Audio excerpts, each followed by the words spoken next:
Čaute, nazdar, moje meno je Ondrej Volker, ja vás krásne vítam pri tomto videu, ale zároveň aj podcaste, pretože toto je úplne nový projekt, ktorý sa bude volať, alebo volá sa Ondrej Talk, takže ja vás vítam na Ondrejových talkoch, Ondrejových rozhovoroch a chcem vám povedať, že sa veľmi teším na tento typ obsahu, pretože už veľmi dlho si hovorím, že by som chcel toto začať, vrátiť sa k takým prakoreňom toho YouTubeovania a toho, čo som vlastne v roku 2018 tuto v týchto online priestoroch začal. V každom prípade dovolte mi sa predstaviť, keďže vďaka tomu, že to je nový projekt a na nových platformách, napríklad podcastových, sa dostane možno k nejakému úplne novému publiku. Takže ja sa volám Ondrej Volker. Možno ma poznáte z cestovateľských videí, možno ma poznáte z mojich technologických videí, možno ma poznáte z takej skečovo-humornej dvojice s mojou ženou, kde robíme hlavne na Instagramoch a TikTokoch a Facebookoch a kde rôzne to môžete nájsť na YouTube Shorts, také krátke horizontálne videá, vertikálne, ktoré sú zamerané na taký ako humorné alebo skečovanie toho, ako žijú dvojice a páry medzi sebou a trošku si z toho robíme srandu a zabávame sa a zabávame ostatných. A o mne možno trošku, čo ja viem, som veľký fanúšik technológií, som veľký fanúšik, ja neviem, napríklad elektromobility, ale kľudne môžete počúvať ďalej aj vy, čo vám vrčí v motor pod zadkom alebo pred zadkom alebo za zadkom, pretože ja nie som nejaký zarytý presvedčovač o elektromobilite. Aj keď si myslím, že to je budúcnosť, ale úplne v poriadku je, ak nemáte elektromobil a môžeme byť stále kamoši. Dobre, dnešnou témou tohto podcastu alebo videa je umelá inteligencia, kam sa to posunulo, odkedy som začal umelú inteligenciu používať. Čo si myslím úprimne, že je možno rok, maximálne 2 dozadu, kedy to vlastne celé vybuchlo, prišlo, vzniklo. A prišlo niečo, čo sa volalo ChatGPT. Každý sme najskôr začínali na ChatGPT, pretože to bol vlastne prvý a jediný nástroj, kde sa vlastne umelá inteligencia dala vo svojej také ako naozajstnej podstate, tak ako ju dnes poznáme a na ktorej sa budeme v budúcnosti smiať. Prišla a začala a dala sa vyskúšať cez výrobcu, ktorý sa volá OpenAI. No a na ChatGPT som si pomerne skoro zaplatil aj predplatné, pretože som mohol mať prístup k takému ako keby vyššiemu modelu, čo sa mi páčilo, že to trošku rozmýšľalo tak pokrokovejšie ako ten neplatený model. Takisto to som mohol dávať viac tých promptov za minútu napríklad, alebo teda za nejaké časové obdobie. No a sprístupnila sa mi časom funkcia, ktorá to celé zmenila, a ktorá sa volá Deep Research, alebo podrobné vyhľadávanie, alebo ja by som to možno skôr preložil ako také ako podrobná analýza.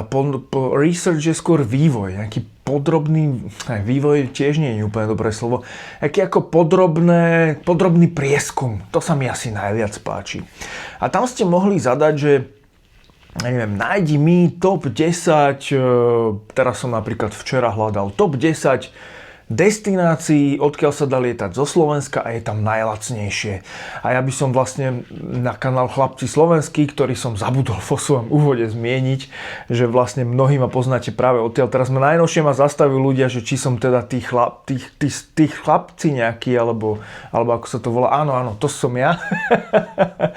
Chlapci slovenskí, tak tam chcem vlastne spraviť také video, že pôjdeme si zaletieť do nejakých prvej päťky, ja neviem, destinácií, odkiaľ sa dá vlastne zo Slovenska, či už z Bratislavy, z Košic, alebo pokojne aj z Popradu, alebo iných letisk letieť a nevidie vás to nejaký veľký Mailand, takže to len taký okraj a vlastne umelá inteligencia mi si najskôr zistila, do všetkých akých destinácií sa dá tento rok lietať, potom si zistila nejakú priemernú cenu hotela, priemernú cenu jedla a spravila mi rebríček vlastne toho, že kde teda je to tá destinácia najlacnejšia, ktorej sa mám teda venovať najprv z toho rebríčka tých tých miest, kde sa dá letieť a je tam lacno a teda nezrujnuje vás to, takže ak máte záujem o takéto video, klikajte na kanál Chlapci slovenskí. Mimochodom, ak by ste ma chceli objaviť na Instagrame, volám sa tam Ondrej Volker. To Ondrej sa píše s Y na konci a Volker s dvojitým V a potom je A, čiže Ondrej Y Volker. Budem rád, ak ma na Instagrame budete sledovať, pretože tam dávam aj také zákulisné infošky a zdieľame nejaké osobné veci. A tak mám taký ako celkom rád tú interakciu s fanúšikmi. Mám ju za tie roky veľmi pozitívnu. Samozrejme budú tu aj negatívne ohlasy, ale to k tomu patrí. Ak nemáte negatívne ohlasy, nerobíte to dobre. No a teda z toho ChatGPT, ktorý som používal najmä touto formou, potom prišli obrázky, aj videá vlastne, ktoré som vlastne na týchto takých klasických umelých inteligenciách, ak tam máme zaradiť klasické tie, nazvime to jazykové modely, ako je ten ChatGPT od OpenAI, potom ja tam mám Perplexity od Perplexity, nepoznám názov toho výrobcu, ospravedlňujem sa. A potom je tam Gemini od Google. To bude možno samostatná časť tohto podcastu o tom, že vlastne oni sa teraz tak trošku ako spájajú s Appleom, alebo teda minimálne začínajú vo veľkom spolupracovať. To je tiež veľmi zaujímavé.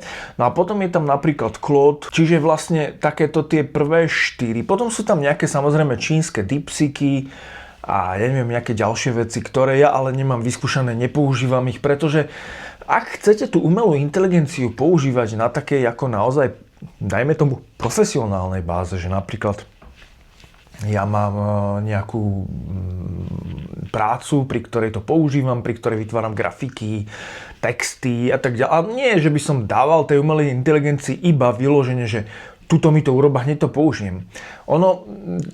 Ten profesionál tú umelú inteligenciu veľmi často používa vlastne na taký štart toho nápadu. Že ako chcete sa od niečoho odraziť, naštartovať svoju vlastnú kreativitu a je dobre, keď vám niekto spraví nejaký taký ten úvodný ako keby research v slovenčine, to skúsme preložiť ako ten výskum, alebo tak ako výskum, taký ako že podklady že nejaké dáta mi ukáž, od ktorých sa mám odraziť a zistiť, čo funguje v tomto segmente, čo používajú ostatní a ja sa nejako odrazím a ja sa nejako inšpirujem a zapojím do toho svoju vlastnú kreativitu a vznikne nejaký výsledok, ktorý je možno naštartovaný. Tým a možno vzniklo úplne niečo iné, ale jednoducho tú svoju kreatívnu činnosť začnete robiť nejakým týmto spôsobom. Plus, mínus. No a ak mám s tou umelou inteligenciou pracovať na nejakých svojich pracovných projektoch, tak jej musím musím jej odozdať pomerne veľa detailných informácií, aby mi vedela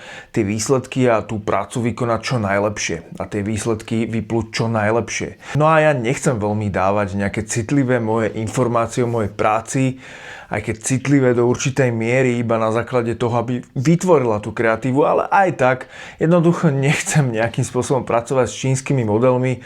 Možno niekto, kto nerobí až takú nejakú príliš citlivú prácu, alebo je to veľmi všeobecné, prípadne je to o nejakom klientovi, ktorý tiež má nejaké všeobecné dáta, alebo teda nejakú všeobecnú činnosť, tak možno tamto nie je až také.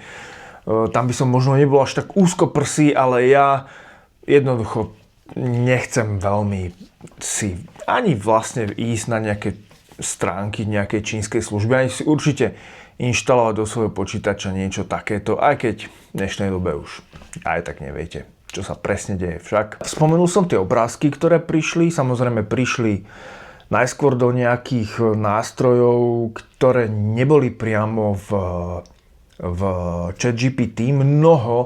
Mnoho aj youtuberov a rôznych tvorcov a rôznych, žurnalistov, ako sa to povie po slovensky, novinárov, používalo umelú inteligenciu, ktorá sa volala Midjourney, ktorá vlastne umožňovala generovať obrázky pomerne vo vysokej kvalite, s veľkou predstavivosťou a veľmi pekne vedela vlastne tie prompty, ktoré sú vlastne tie zadania, ktoré zadávate do tej umelej inteligencie robiť.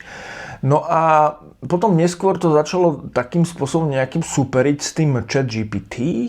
Neskôr prišla to tvorenie obrázkov do tých ďalších umelých inteligencií, ako je práve to Gemini. A ja teda ten Claude registrujem viac menej od môjho kolegu, ktorý je programátor a ktorý to využíva veľmi na programovanie, alebo teda zase na pomoc pri programovaní. Ale ja osobne, aj keď som mal zaplatený ten Claude, tak mne to na moju prácu neposkytovalo,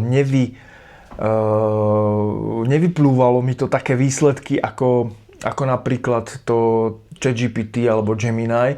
A teraz sa chcem vlastne trošku povenovať tomu Perplexity. Čo je taká zaujímavosť, že ja by som sa možno k tomu Perplexity vlastne ani nikdy nedostal. Ale keďže používam jednu menovanú aplikáciu, ktorá sa volá Revolut, a tam keď si predplatíte nejaký ten paušál väčší, tak máte k tomu nejaké veci, ktoré sú v tom, dostávate k tomu ako keby zdarma cez nejaké kódy. No a jedna z tých vecí, ktoré dostávate zdarma k nejakému vyššiemu balíku v tejto aplikácii, je práve to Perplexity, umelá inteligencia. Hovorím, tak mám to viac menej zadarmo v tej pro verzii, tak poďme to vyskúšať, čo to robí. A ja som jednak sám prišiel na to, že aký perfektný výskum to robí práve ten deep research, alebo tá hlboká analýza, predpríprava, výskum. Neviem, ako som to teraz už túto pár minút dozadu pomenoval, tak aby to dávalo čo najväčší zmysel, alebo vystihovalo to najviac to, čo od toho očakávate, že vám to spraví takú predprípravu. Tak ono to vedelo naozaj v porovnaní s tými ostatnými jednak začať okamžite pracovať, čo sa mi teda páčilo, lebo ChatGPT sa vás pri tom deep research, pri tej hlbokej analýze pýta rôzne otázky, ktoré často nedávajú zmysel, že na čo sa ma to pýtaš, to je jedno, proste rob. Gemini zase začne ten deep research, ale tiež to spraví nejaký plán toho výskumu, ktoré si máte ako keby pozrieť, skontrolovať a kliknúť začať s výskumom. No ruku na srdce, koľkýkrát zo 100 naozaj si prečítame ten plán výskumu predtým, než klikneme začať s výskumom. Ja možno tak raz. Čiže proste dám mu to proste, urob mi ten výskum a ja už si z toho vyberiem to, čo si vyskúmal. A nepýtaj sa ma presne, čo ideš skúmať, pretože častokrát to možno ani sám ja neviem, čo je tá správna cesta k tomu najlepšiemu výsledku. No a tým, že vlastne ma veľmi ohúrilo to Perplexity, akým spôsobom začalo on vedel veľmi dobre ako keby vyhľadávať ten internet. Počul som aj také veci, že mnoho firiem sa bráni, dokonca služba Cloudflare, ktorá vlastne obsluhuje drvivú väčšinu internetu, to sme mali možnosť zažiť pri tom nedávnom výpadku, kedy na niekoľko hodín vypadol Cloudflare a vypadli služby ako je Alza a všetky ostatné, ktoré denne používame. Mnoho spravodajských webov, mnoho neviem akých ďalších webov, proste a služieb nebolo dostupných. Mám taký pocit, že sa to dotklo aj bank a rôznych ďalších služieb. A práve tento Cloudflare som počul, že nejakým spôsobom bojuje proti tomu Perplexity, aby teda jeho boti, ktorí prehľadávajú weby, aby sa nedostali k tým informáciám ako keby zdarma, má to byť nejakým spôsobom do budúcna spoplatnené. Úprimne neverím tomu a som veľmi skeptický voči tomu, že by niekto naozaj postavil ten biznis model a bol do budúcna úspešný, že tá umelá inteligencia si bude od tých web stránok pýtať povolenie na to, aby ich mohli čítať a ešte im aj zaplatí nejakú malú sumu za to jedno načítanie. To by sme sa dostali vlastne do fáze, že by sa všetky tie web stránky prispôsobovali tomu, ako ich má čítať umelá inteligencia. Zrazu by sme nemali SEO, ako Search Engine Optimization, ako optimalizácia pre webové vyhľadávanie, to, čo máme dnes, to, čo chcú všetci majiteľia web stránok vlastne docieliť, že optimalizujú svoje texty a svoje obrázky a celý ten obsah prispôsobujú tomu, aby boli čo najvyššie v tom vyhľadávaní v Google. A malo by sa to vlastne transformovať na to, že sa bude optimalizovať na umelú inteligenciu. Ale mne to príde tak strašne ako keby ako to nazvať, neracionálne, že to potom vlastne už nemusí byť web stránka, hej? Už to nemusí byť čitateľné ľuďmi, už tá informácia môže byť úplne proste niekde zakódovaná, niekde len taký ako v nejakom priestore a tam nech si to čítajú tie umelé inteligencie. No neviem, jednoducho, samozrejme dnes máme veľa web stránok. Uvidíme, ako sa k tejto téme budeme stavať. Ja neviem, o 10 rokov to bude veľmi zaujímavé. Ondrej, z budúcnosti, kľudne si to teraz stopni a povedz nám. No ale späť k tomu Perplexity. Mňa na ňom zaujalo a ohúrilo, ako krásne vie ten Perplexity vyhľadávať na tých weboch a zhromažďovať tie informácie a dávať mi také naozaj veľmi racionálne odpovede, ktoré majú hlavu a petu a vie vyťahnuť tie správne údaje, že nie je to nejaké vymýšľanie, domýšľanie, ale proste naozaj si to skúsi nájsť tie informácie, overiť si ich a dať mi naozaj tie fakty, ktoré mi krásne zoštruktúruje v tom výsledku. A to ma fascinovalo natoľko, že som vlastne tu Perplexity začal používať ako keby primárne. Predstavte si moju prácu, môj workflow pri používaní umelej inteligencie je taký, že v záložkách hore v prehliadači mám Perplexity, ChatGPT a Gemini. Ešte som tam mal Claude, ale ten som neskôr vysadil, lebo ten nedokázal robiť deep research, nevedel robiť obrázky, nevedel robiť až také ako veci. Viem, že je možno pre mňa úzko, ako keby špecializovaný na tú prácu toho programovania a tam je špička, tam proste nemá konkurenciu, to mám overené z viacerých zdrojov. Ale na moju prácu vlastne to nedávalo zmysel, tak som aj to predplatné zrušil a nepoužívam to.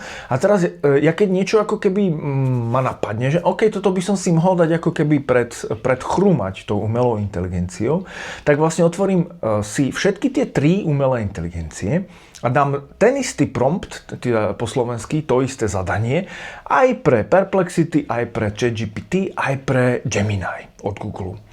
A porovnávam tie výsledky a potom vlastne, že čo sa mi viac páči, tak vlastne to buď použijem, alebo teda niečo zoberiem odtiaľ, niečo odtiaľ a tak ako keby urobím vždy taký ako súboj. Že kto? Ako keď máte žiakov v triede, ja sa hrám na nejakého profesora a máte žiakov v triede a ja ich ako keby dám im nejakú úlohu a teraz vyhodnotím, toto sa mi páčilo, ale tento to mal lepšie celkovo. Aj keď ten prvý mal to lepšie v tomto a ten tretí zase lepšie v toto. No čiže dnes som vo fázi, kedy mám taký pocit, že to ChatGPT ako také, to prvé, čo tu bolo a to, čo pálí paradoxne najviac peňazí, to je ešte potom taká vec, že vlastne to Perplexity vie používať engine, alebo teda ako keby na to spracovanie tých údajov vie použiť motor po slovensky, alebo taký, ako by som to zjednodušil, že vie použiť vlastne platformu aj to ChatGPT, možno aj to Gemini, možno aj toho Clauda, že ono je taký hybrid. A neviem, či má aj svoju nejakú inteligenciu. Teraz, aby som za A neklamal, za B si nevymýšľal, ale myslím si, že áno. No a k čomu sa chcem dostať, je, že vlastne momentálne som vo fáze, kedy ten ChatGPT používam vlastne najmenej a možno pred týždňom, 2-3 som to predplatné úplne zrušil. Neprestal som to používať, lebo viete, aj v tej verzii zdarma vlastne celkom dosť výrazne používať tú umelú inteligenciu. To, čo neviete, je urobiť nejak veľa úloh po sebe. Že ono vám to, 2-3 spraví a potom musíte čakať chvíľku, deň, 2, neviem, až tak veľmi to teraz nepoužívam, priznám sa, a potom môžete používať znova. No a dnes som vo fáze, kedy si myslím, že ten Perplexity s tým Gemini mi ako keby začínajú, sú takí moji 2 obľúbení študenti, keď to mám prenesené zase na tú triedu tých žiakov v škole porovnať a ako keby sú najšikovnejší a moji najobľúbenejší študenti. Takže niekedy sa necháme ako keby po škole iba s týmito 2 a robíme si tak ako pre zábavu nejaké úlohy. No. Prečo som vlastne uprednostnil Gemini pred ChatGPT a vo veľa úlohách aj pred Perplexity, je samozrejme ich model Nanobanana, ktorý nedávno prišiel, lebo všetko sú to pomerne nové veci, ale vlastne stále ho aktualizujú, stále ho vylepšujú a to je model, ktorý generuje obrázky, dámy a páni, ale tak kvalitné a veľmi také ako, že málo informácií potrebuje a väčšinou dostanete ako keby taký výsledok, že wow. Mnoho ľudí nevie, že keď chcete vytvoriť nejaký obrázok, tak môžete sa ešte predtým poradiť kľudne aj s tou istou umelou inteligenciou. Napríklad ja fungujem tak, že dám nejaký prompt, potrebujem vytvoriť obrázok, ešte mi ho nevytváraj, chcem sa iba poradiť a chcem taký a taký a taký a taký. On mi teraz dá 3 verzie, že toto by mohol byť obrázok takýto, takýto alebo takýto a keď chceš, tak vlastne si skopíruj ten prompt, teda to zadanie, choď znova do nového ako keby vlákna, daj si tam Nanobanana a daj mu to vygenerovať. A vlastne ja jednak šetrím si čas, lebo kým by som sa dostal k tomu výsledku, možno by to trvalo dlhšie, keby to bol pokus omyl, tak toto mám lepšie. Ale čo som chcel povedať, že ten Nanobanana na tie obrázky, ako tam sa nechytá vlastne nič. Hej, že to momentálne je ten súboj taký, že Nanobanana na obrázky a ešte, viete na čo je skvelý ten Gemini? Ten je zase o mnoho lepší ako Perplexity na tvorenie textov. Takých ako keď chcete nejaký copywriting, ak viete, čo tým myslím. To znamená, ak chcete niečo naozaj také ako, že má to byť, chcete nejaký blogový článok alebo niečo a naozaj to Gemini to tak krásne napíše. Verím tomu, že by to možno napísalo veľmi dobre aj ChatGPT. Tam je ešte taká možnosť v ChatGPT a možno aj v ďalších tých umelých inteligenciách a niečo, čomu sa hovorí master prompt. Neviem, či o tom viete, ale vy viete ako keby dať taký nadradený ten prompt, taký všeobecný prompt na všetky ostatné prompty, ktoré má ako keby brať do úvahy pri riešení úloh a vytváraní výsledkov tá umelá inteligencia. Čiže vlastne vy viete povedať, že vždy mi to tvor podľa nejakých pravidiel. Hej? Vy mi viete povedať. A niekde som v nejakom podcaste začul, možno to dám niekde, ja neviem, na kofičko alebo pre nejakých mojich predplatiteľov, alebo keď mi napíšete na Instagrame, tak ľudia vám to pošlem. A je to taký ako naozaj dlhý master prompt, ktorý niekto niekde povedal, že ho používa. A tam je ako, že máš IQ 180, máš hrať úlohu takú a takú, máš byť po mne kritický a nepodliezať sa mi. Lebo teraz ďalšia vec, že častokrát hlavne pri tom ChatGPT sa mi to stávalo, že on vám ako keby strašne chce pochlebovať. A to je možno vec, ktorá pri overovaní faktov je veľmi taká ako zákerná, že vy, ak mu niečo napíšete, toto si myslím, skús mi to overiť, tak on veľmi, veľmi málo kedy, až nikdy vám nebude rozporovať. Hej? On ako keby začrie kľudne aj do nejakých konšpiračno takých ako temných zdrojov, len aby našiel vlastne to, že by vám nejakým spôsobom potvrdil tú vašu úvahu. A to nie je dobré. Vy, ak sa chcete niečo naučiť alebo si niečo fakt čeknúť, to znamená, že chcete si overiť, či niekde nerozprávate alebo nemyslíte si hlúposť, tak je asi dobré, aby vám to dávalo naozajstné také ako zrkadlo toho, čo ten svet, kde naozaj je a kde tej reality, naozajstné reality a nie len nejakej, ako keby nejakej hmly, nazvime to. Hej, čiže to často robí a tento master prompt to môže riešiť. Neviem, ako je na tom Perplexity alebo Gemini. Ja si veľmi, akože fakt čekujem si rôzne veci, ale na Perplexity veľmi často mi táto Perplexity napíše, že sa mýlim, takže nemyslím, že by som tam potreboval nejaký master prompt. No a potom je tu ešte jedna vec, a to je vytváranie videí. A vlastne firma OpenAI, ktorá vyvíja ChatGPT, prišla s niečím, čomu sa hovorí Sora. A ako tam by malo byť vytváranie videí veľmi pokročilé. A veľmi také ako naozaj, že použiteľné. Ale úprimne nikdy som to nepoužil, alebo teda nikdy som to nepoužil okrem nejakých testov, že nejaká sranda, že ja len aby som videl, ako to vyzerá. Takže vám neviem o tom veľa povedať. Na vytváranie videí používam ako keby nástroje zase trošku iné, k tomu sa môžeme niekedy možno na konci dostať. A len taká pikoška, v čase, kedy prvýkrát predstavili tú Soru, tak rôznym ako takým skupine redaktorov, novinárov, influencerov, youtuberov dali možnosť ako keby si to vyskúšať a taktiež im dali ako keby nejaké ukážky, ktoré sa potom objavovali na internete. Neskôr sa prišlo na to, že to nebolo úplne košer a že tam častokrát bol veľký zásah toho, že ako to má byť spravené nejakej tretej strany. Čiže vo finále to nebolo až také super inteligentné. A ako na tom je dneska táto umelá inteligencia v tejto sfére, vlastne ani neviem. Pretože to nejakým spôsobom nepoužívam. Ja stále nahrávam svoje videá takýmto klasickým spôsobom. Pre všetkých, ktorí nás počúvate cez podcast, tak vás môžem odkázať na YouTube kanál Ondrej Talk, Ondrej s Y Talk.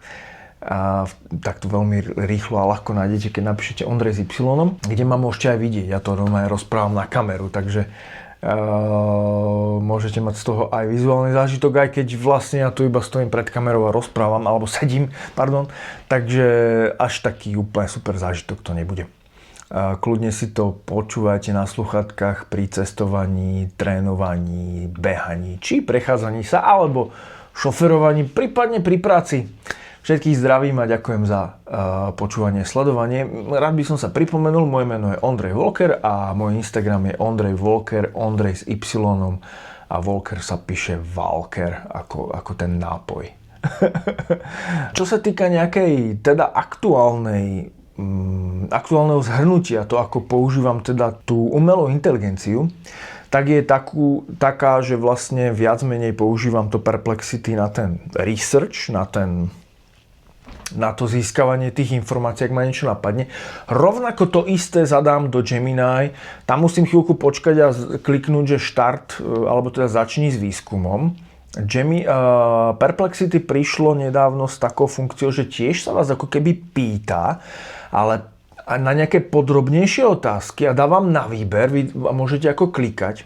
Ale nie je to podmienené tým, že by nezačal už pracovať. Čiže on začne pracovať, začne robiť ten výskum a keď na niečo natrafí, čo je strašne super, tak vám vlastne dá na výber, že chceš to takto, alebo proste nerob nič a ja pokračujem ďalej. Čiže vlastne keď odídete na chvíľku od počítača, tak neprídete naspäť s tým, že to nezačalo, lebo sa vás to niečo opýtalo a stojíme a čakáme. Ako keby naozaj ten zlý typ toho zamestnanca alebo študenta, ale samostatne pracujeme a pýtame sa dodatočne. Hej? Alebo priebežne a keď nedostaneme odpoveď, robíme ďalej. Takže takto. No a teraz vlastne je veľká vec, že neviem, ktorá z týchto spoločností, mám taký pocit, že práve ChatGPT, alebo teda OpenAI, príde s takým ako novým submodelom, alebo teda podkategóriou svojej služby, ktorá bude o tom, že bude mať ako keby takého poradcu v oblasti stravovania a výživy, hej, že veľmi veľa ľudí používa vlastne umelú inteligenciu na to, že im zadá nejaké svoje symptómy a čaká, že tá umelá inteligencia im povie, čo im je, čo si myslím, že nie je vôbec dobré. Ja napríklad som sa to ako neodvážil, lebo je to niečo, viete, ono vo finále to hľadá niekde na nejakých weboch. Čiže neviem, či ste niekedy skúšali si googliť, asi pravdepodobne áno. Každý sme prešli za toho covidu a rôznych svojich chorôb asi. To časťou života, že sme ako keby googlili svoje symptómy. Potom prídete na to, že to nie je úplne dobrý nápad, lebo tam vám môže naozaj vyhodiť rôzne, on sa to veľmi rozvetvuje. Je to niečo ako predpoveď počasia, že ako tí meteorológovia to vedia ako keby na tých 7 dní dopredu s celkom slušnou presnosťou predpovedať a potom sa to začne tak rozchádzať, že vlastne nie je úplne dobré na to spoliehať. A niečo takéto je vlastne aj pri tej umelej inteligencii a nejakými tými googlením alebo promptovaním svojich symptómov. Na to sú naozaj odborníci a toto by sme naozaj nemali si vyhľadávať cez vyhľadávač alebo cez umelú inteligenciu. A ono sa to môže zlepšiť, môžu tam prísť nejaké na domáce používanie, nejaké merače, nejaké senzory, ktoré môžu dať naozaj reálne dáta tým umelým inteligenciám a tie môžu niečo vyhodnotiť alebo minimálne na niečo upozorniť. Verím, že sa to ako keby, že náš celkovo ako spoločnosť, že to bude mať prínos. Aj keď počúvam veľa podcastov o umelej inteligencii, tak nie som úplne nadšený s tým, že kde to ako keby nejak vizionária dopredu, hlavne čo sa týka nejakých strát pracovných pozícií a tak ďalej, lebo potom sa človek zamýšľa nad tým, že kam tá spoločnosť, ako keby kam ten svet smeruje a nie sú to úplne príjemné myšlienky. Takže, ale tento podcast alebo tá moje videa vo všeobecnosti nie sú nejako veľmi negatívne. Ja nemám rád negativitu, takže skôr sa na to všetko pozerajme pozitívne. Aby som dokončil ešte to, že ako teda dnes používam tú umelú inteligenciu, dúfam, že sa mi to tentokrát už podarí dopovedať. A to je, že vlastne kombinujem to Perplexity s tým Gemini.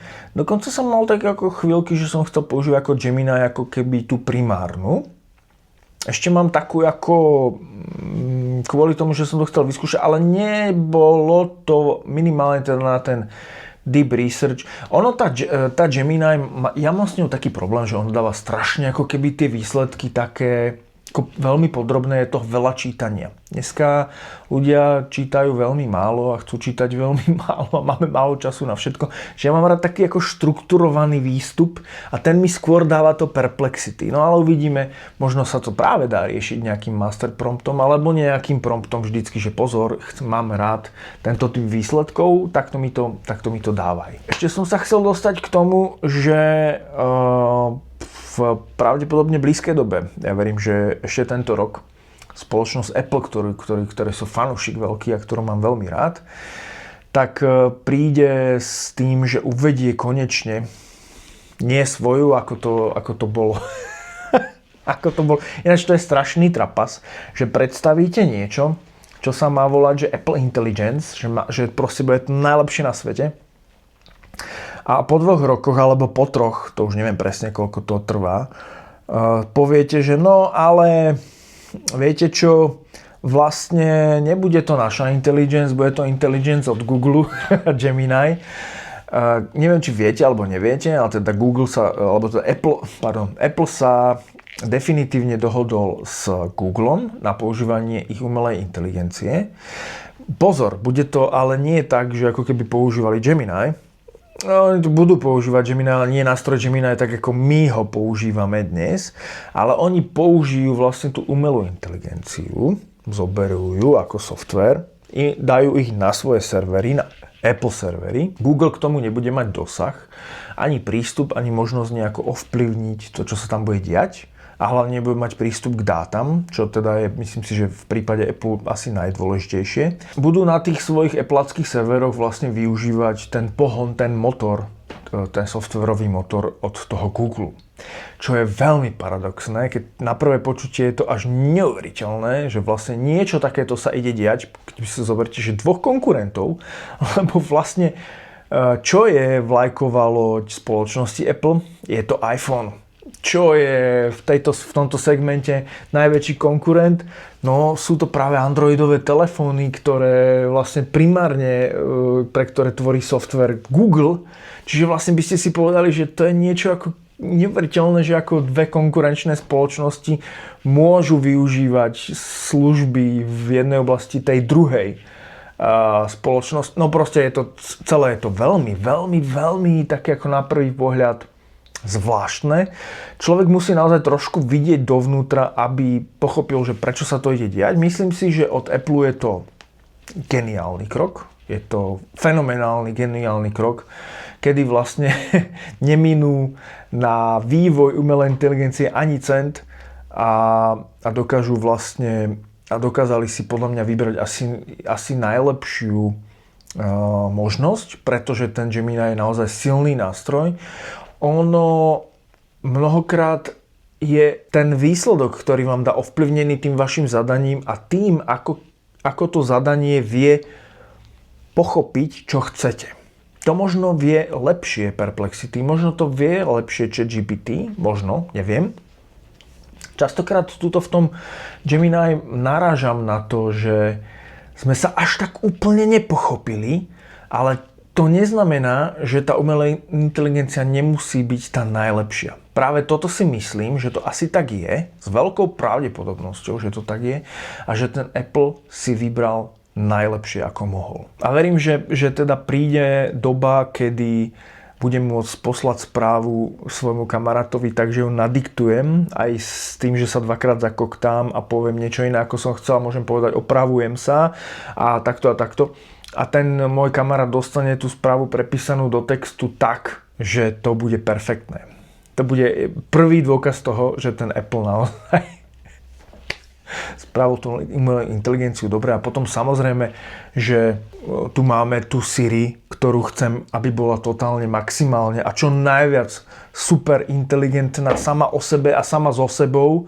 To znamená, keď ju stlačím a niečo poviem, tak chcem, aby to vyzeralo ako ten rozhovor tých hlasových asistentov od tých umelých inteligencií. To sme ani neprebrali vlastne, že tiež som mal určitú ako sféru alebo časť toho, ako som to používal, že som s nimi konverzoval, ale potom som narazil na to, že vlastne som mal plnú pamäť. Hej, pri tom ChatGPT a pri Gemini som to vlastne neskúšal vôbec, pretože mám omnoho radšej, keď si ten prompt nadiktujem, poviem ho, skontrolujem si ho a potom ho odošlem.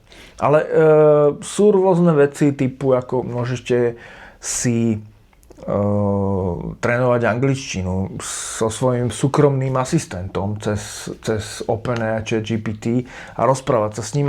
Dá sa to naozaj využiť na mnohé účely. Takže uvidíme, kam to príde, kam to bude spieť, čo bude v tejto oblasti nové o nejaké obdobie.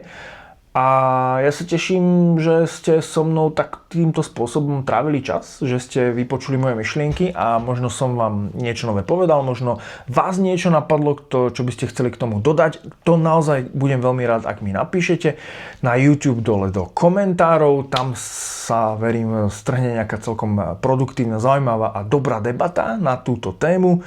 Ja sa ešte raz pripomeniem, volám sa Ondrej Volker. Počúvali ste podcast alebo video na kanáli, ktorý sa volá Ondrej Talk. Ďakujem krásne za dopozeranie, dopočúvanie. Dajte prosím páčik, dajte odoberať tento kanál na YouTube alebo si odoberajte tento podcast vo vašej obľúbenej podcastovej aplikácii.